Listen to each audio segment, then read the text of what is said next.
जिन लोगों के मन में शक बैठ जाती है कि नंद बाबा कौन है, तो सुनो नंद बाबा कौन है, मैं आपको बताता हूं पूरा। एक राजा हुए देवमीड़। देवमीड़ के दो पत्नी, 56 पीढ़ी पर यदु महाराज के, यदुवंश में एक पत्नी थे भाई सूरसेन, जिनका राज्य बटेश्वर के पास सूर्यपुर था। एक पत्नी से हुए अर्जन्य पर्जन्य।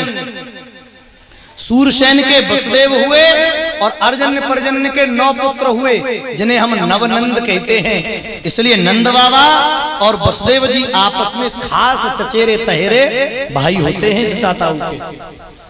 और आगे, हाँ ये बात बड़े गौर से सुनना, जो लोग समझते नहीं, जानते ही नहीं, भागवती नहीं पढ़ी, उल्टी सीधी बातें करते रहते हैं। उस समय मथुरा के राजा थे उग्रसेन महाराज। तो ये बात मैं बड़े भावते इसलिए बताना चाहता हूं, कुछ बातें ऐसी हैं जिनको तुम सच्चाई के रूप में जान लो तो ठीक रहेगा। महाराज उग्रसेन की पत्नी पवन रेखा। और मेरे बुजुर्गों, मेरे भाइयों, एक बात और बता दूं, मैं पवन रेखा बहुत बहुत सजनों श्रृंगार करती थी। एक दिन अचानक क्या हुआ, पवन रेखा अपने मायके गई। पानी पिला दे भैया, महुआ अकेले पी तो रहे हो। ऐसे चेलाए ने सुधना रहे तो गुरु प्यासे हैं करना।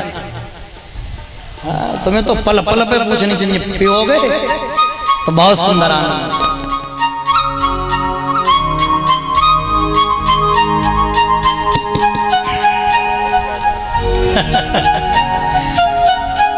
खैर, ये सारा भाव है। बहुत अच्छा लड़का है पवित्र, बहुत बढ़िया। ये मेरी गाड़ी, मेरी मोटरसाइकिल थी मुंह पे। शुरुआत में तो बाकी नीचे गिर रहे, तो टायर के नीचे ऊपर में निकाल दो या सिखा दो। तो मैंने कहा सिखाता हूं, चिंता मत। ये राजेंद्र सिंह बादामपुर से मेरा सम्मान करते हैं। बहुत बढ़िया बच्चा है, बहुत सुंदर, और कथा भी बहुत अच्छी करता है। आप लोगों ने सुनाई है। परमात्मा इसको बहुत आनंद दे, आगे बढ़ावे, धन धान से पूर्ण रखे। भैया बहुत सुंदर आनंद है। एक दिन पवन रेखा श्रृंगार करके अपने मायके में घूम रही थी। एक दुर्मिलिक नाम के राक्षस की छाया पड़ी और उस राक्षस ने पवन रेखा के साथ में छल कर दिया। ये बात पवन रेखा छुपा गई। अब मैं जो तुम्हें सुनाने जा रहा हूं वो गौर तो सुनना। छुपा गई तो बहन भाइयों आकर के पति को नहीं बताया। ब्राह्मणों ने कहा राजा तेरे साथ छल हुआ, तेरी पत्नी ने छुपाया है। तेरे घर में पुत्र होगा वो तेरे लिए बहुत दुखदाई होगा। ऐसा सोचकर उग्रसेन ने पैदा होते ही उस बच्चे को लपेट के पत्तों में और जमुना जी में बहा दिया। इस कथा से तुमको सब लोग दूर रखते हैं, क्योंकि उन्हें गाना होता है और गाना बजाना तभी होगा जब कंस को अत्याचार दिखाएंगे। बच्चा काट दो, गज्जे कर दो, कि हमारा दिल है साग वैसा। भागवत पढ़िए, उसमें क्या लिखा है। बच्चे को पत्ते में लपेट के जमुना में डाल दिया। वो कंस नाम का बालक बहता हुआ सजनों बटेश्वर आ गया, जहां महाराज सूरसेन ने स्नान करते समय उसे देखा। अरे ये तो कोई बालक है। उसे निकाला। इधर सूरसेन का पुत्र वसुदेव भी सजनों जन्म ले चुका था। तो कंस और वसुदेव एक ही साथ में पढ़े और बड़े हुए एक साथ। भाव तो सुनना, ये भागवत की बता रहा हूं मैं, अपनी घर की बात नहीं। जब बड़े हुए तो सजनों कंस की और वसुदेव की बड़ी लंबी दोस्ती हो गई। कंस को पता चला कि मेरे पिता सूरसेन नहीं है, मेरे पिता तो उग्रसेन है। तब कंस ने बटेश्वर में बैठे ही बैठे सजनों एक ऐसी मुहिम चलाई कि पूरे देश में उसने खोजना शुरू कर दी कि मल्ल युद्ध कहां कहां हो रहा है। देखना, कंस मल्ल युद्ध करता था, पहलवान था। तो पहली लड़ाई उसकी हुई सजनों मरुस्थल में, राजस्थान में, जिसे रेगिस्तान कहते हैं। आजकल जो बहन भाइयों अफगानिस्तान और ये यानी पाकिस्तान से ऊपर जो रेत ही रेत है, उस रेगिस्तान में मरुस्थल में पहली लड़ाई उसकी सजनों तृणाव्रत से भई। किनसे भई? तृणाव्रत से। ये तृणाव्रत वहीं का राजा था। कंस ने उस पहलवानी में तृणावर्त को पटक दिया तो फिर उस तृणावर्त को अपने ग्रुप में मिला लिया। ये कंस उसी को ग्रुप में मिलाता था जो कंस को पटक लेता था, या कंस उसे पटक देता, कंस उसका बल आजमा लेता था। उसके बाद में बकासुर ने भी कंस को पटक दिया तो कंस ने उसे अपने यहां शामिल कर लिया।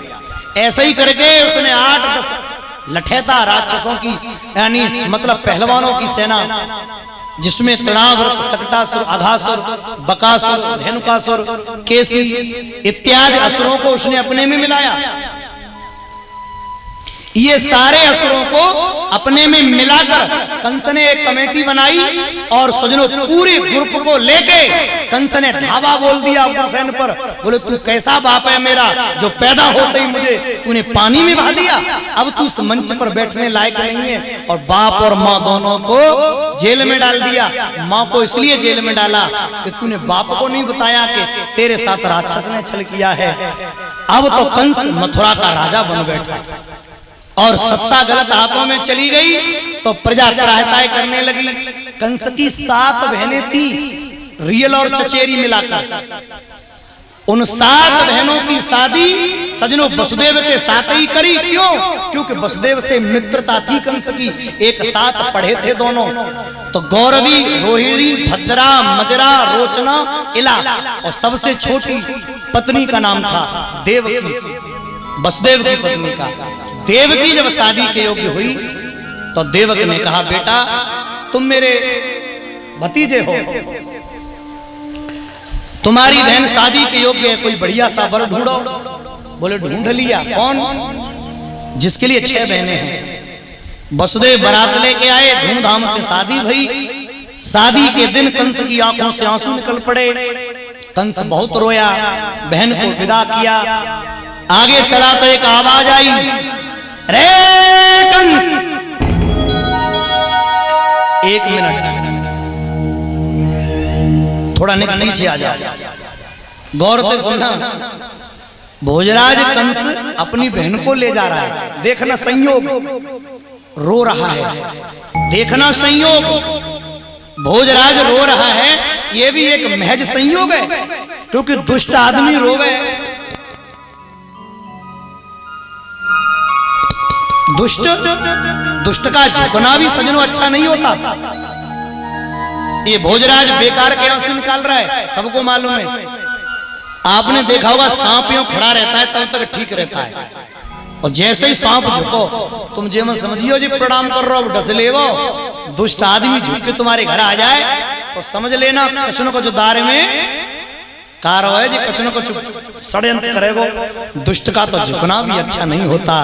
तो बहन भाइयों, महाराज वसुदेव जा रहे थे, संग में आवाज आई, अरे ओ कंस, तू जिस बहन को बड़े लाड प्यार से ले जा रहा है उसी बहन का 8वां बालक तेरा। 3 बार आवाज आई, काल होगा, काल होगा, काल होगा।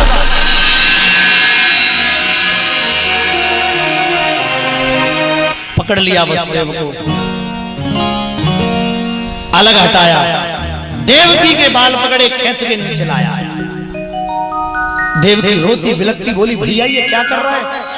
नई नवेली दुल्हन बनाकर विदा कर रहा था और आज तू मुझे जमीन पर घसीट रहा है। कंस बोला तू मेरे दुश्मन को जन्म देगी, न रहेगा बांस न बजेगी पीपनी। बहन भाइयों ध्यान देना, कितना सुंदर भाव है। पकड़ लिया और पकड़ के सजनों जमीन पे पटक दिया। बहन रो रही है, भैया मुझे माफ कर दे। सजनों कंस नहीं मान रहा। कंस बोला किसी भी कीमत पे नहीं मानूंगा। और बहन भाइयों देवकी रोती है।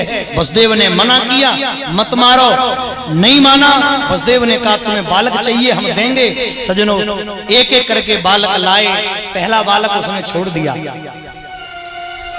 वसुदेव नारद समझने लगे इसका पाप नहीं बढ़ेगा, तो एक फूल लेकर के उसे समझाया। तो सब बच्चों को 8वां सिद्ध करके 6 बालक मारे। 7वां गर्भ खंडित भया, जो देवकी रोहिणी के आकर के वसुदेव के महाराज वसुदेव के पुत्र बलराम के रूप में उत्पन्न हुआ। बोलिए बलराम भैया की। सारे देवता परेशान, अब 8वें गर्भ में मेरे परमात्मा पधारेंगे। देवता तैयार हो गए, जेल सुदृढ़ है गई, सुदृढ़ीकरण जेल को भयो, चारों तरफ से लगा दिए गए सज्जनों पहरेदार। रात के 12 बजे अष्टमी तिथि आई, घंटी घनघनाई, प्रकाश ने सज्जनों अपनी ज्योति दिखाई, मैया देवकी हर्षाई और उन्हीं के बीच में सज्जनों प्रकट रह गई एक अलौकिक परछाई। बोलिए चतुर्भुज भगवान की जय हो, चतुर्भुज भगवान की जय हो। मैया बोली इतना बड़ा लाला, परमात्मा छोटे है गए और बोले अरे भादो आधीरा 5:30 हमारे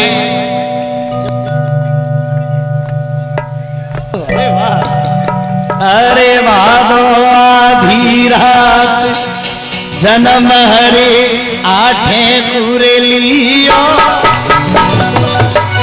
चारों तरफ से आनंद छा रहा है, भैया जगमग जगमग होए महल में जोरी धरोए दियो।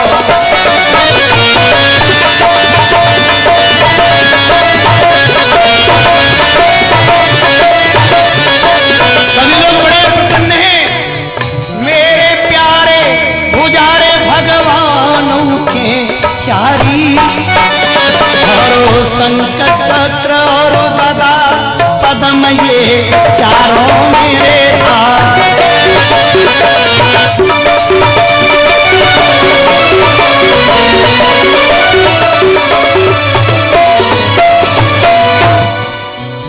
शंख चक्र और गदा गड़बड़ होती है, पद्म ये चारों में धारी मैया के सामने प्रकट हुए। माई गोकुल भिजवा दो।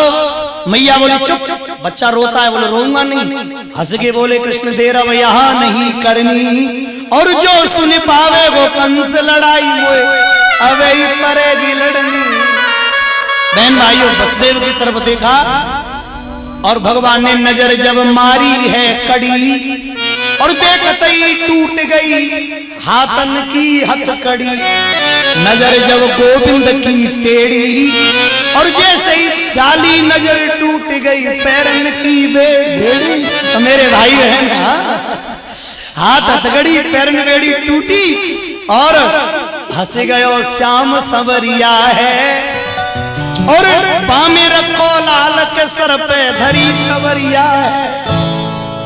अजब गोविंद की माया है, शेषनाग ने आई कर दई श्याम पे छाया है। बहन भाइयों छाया कर दई। और मेरे प्यारे सुनो, चली भक्ति की आंधी है, 12 बजे के समय है रही बूंदाबांदी है। हल्की हल्की बूंदें पड़ रही थी और उसी में छवरिया को लेके चले। बहन भाइयों वही जो गो वही बहन भाइयों जो चाहे गोविंद वो होवे, और खटिया लेके अंदर घुस गए वो सब चौवे हैं। बहन भाइयों जैसे चौवे अंदर गए